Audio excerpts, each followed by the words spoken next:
जब आप कभी जमीन खरीदने जाएंगे तो उस जमीन में दो चीजें होती है, जिसके नाम पे रजिस्ट्री हो गया मालिक वही हो गया। लेकिन ऐसा ऐसा बकलोल होता है सब जो जमीनिया रजिस्ट्री करा के सूझ जाता है। जब आप कभी जमीन खरीदने जाएंगे तो उस जमीन में दो चीजें होती है। जमीन दो टाइप से होती है, जमीन का मालिकाना हक किसके पास है और उस जमीन पर सरकार को टैक्स कौन दे रहा है, दो चीजें अलग अलग होती है। तो जमीन पर मालिक कौन है, जमीन का मालिक कौन है, और दूसरा जमीन पर टैक्स देने वाला कौन है, टैक्स देने वाला कौन है। ये दोनों एक मालिक के बराबर ट्रीट होते हैं। तो सबसे पहले जब आप जमीन खरीदने जाते हैं तो आपको कराना होता है रजिस्ट्री। क्या कराना पड़ती है? रजिस्ट्री, जिसे कहते हैं लिखाई। लोग सुनते हैं ना क्या लिखाई लग गई 1 लाख हो, सुने क्या लग गया? रजिस्ट्री। जिसके नाम पे रजिस्ट्री हो गया मालिक वही हो गया। समझ में आ गया कि नहीं?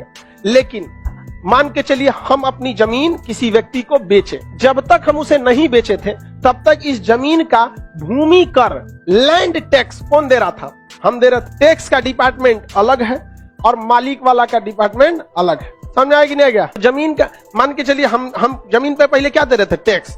तो हम जमीन पर टैक्स भी दे रहे थे और जमीन का मालिकाना हक भी मेरे पास था। हम किसी से वो जमीन बेच दिए तो हम उसको क्या लिख दिए? रजिस्ट्री कर दिए। तो हमने उसको केवल क्या दिया है? मालिकाना हक। लेकिन अभी भी टैक्स कौन दे रहा है? हम ही दे रहे हैं। हम ही दे रहे हैं कि नहीं टैक्स? तो टैक्स वाले डिपार्टमेंट में जमीन के मालिक कौन हो गए? हम। अब मालिकाना हक में वो हो गया जिसे बेचे हैं। तो ऐसा ऐसा बकलोल होता है सब जो जमीनिया रजिस्ट्री करा के सूझ जाता है। नहीं, आपको अब टैक्स डिपार्टमेंट में आना पड़ेगा और रेवेन्यू डिपार्टमेंट यानी टैक्स डिपार्टमेंट में कहना पड़ेगा कि हमारे नाम को क्या कीजिए? दाखिल कीजिए, और उसके नाम को क्या कीजिए? खारिज कीजिए। क्या कीजिए? खारिज कीजिए।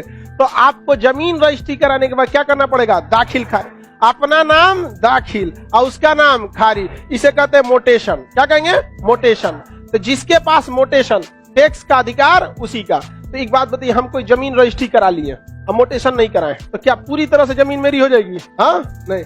रजिस्ट्री के बाद हमें क्या कराना पड़ता है? मोटेशन। तो मोटेशन जो होता है 21 वर्किंग डेज में हो जाता था। पहले कितना मिनट लगता था? 21 वर्किंग डेज।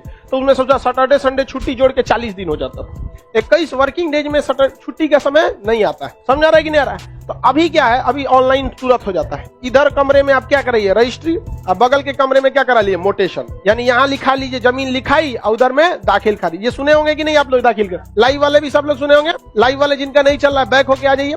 तो आप बताइए जमीन की केवल रजिस्ट्री कराएंगे कि दाखिल खारिज? दोनों कराना पड़ता है, तभी आप पूरी तरह से उसके क्या बन पाते हैं? मालिक बन पाते हैं। अब एक बार क्या हुआ समझिए ध्यान से। एक आदमी जमीन खरीदा और वो जमीन का दलाली करता था, खरीद के बेचता था। तो जमीन खरीद लिया वो 10 लाख में। कितना में? 10 लाख में। सोचा कि इसे हम 5 साल बाद बेचेंगे तो 15 लाख में तो अमूमन बेच देंगे। तो जमीन खरीदा कितना में? 10 लाख में।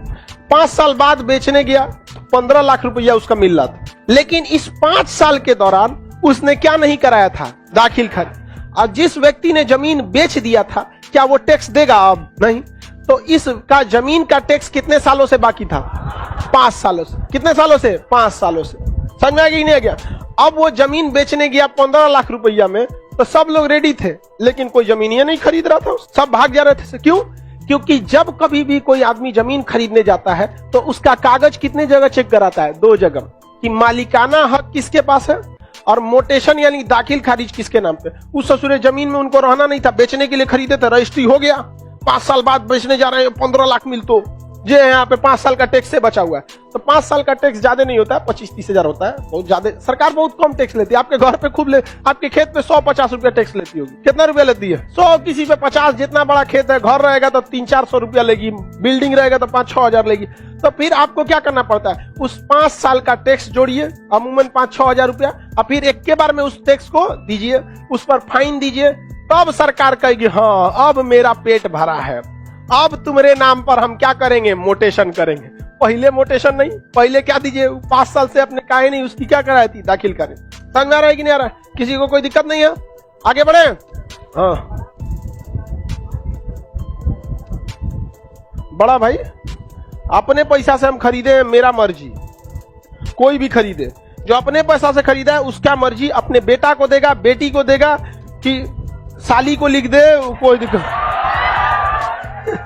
कबो कबो सालियों को लिख देता है कोनो कोनो फंस जाती है तो लिखवा लेती है। आप लोग को पता ही होगा, पता सबको रहता है, हम बोल देते हैं तो तुम लोग कहता है कि हम बोल देते, पता सबको रहता है, लड़की सबको भी पता रहता है।